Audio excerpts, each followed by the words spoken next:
20 ғасырдың талантты ақыны, Қазақстанның халық жазушысы, Абай атындағы мемлекеттік сыйлықтың, Махамбет атындағы сыйлықтың, Тәуелсіз Тарлан сыйлығының иегері, халқымыздың біртуар азаматтарының бірі Қадыр Ғинаятұлы Мырзали 1935 жылы Батыс Қазақстан облысы Жымпит ауданында туып, 2011 жылы Алматыда дүниеден өткен. Оның тұңғыш өлеңдер жинағы «Көктем» 1959 жылы жарияланған.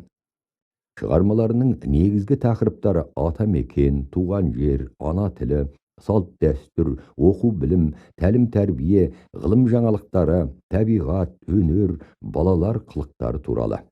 Қадыр Мырзалидің патриоттық рух, философиялық тереңдікке тұнып тұрған өлеңдерінің бірі «Кәрі қыран».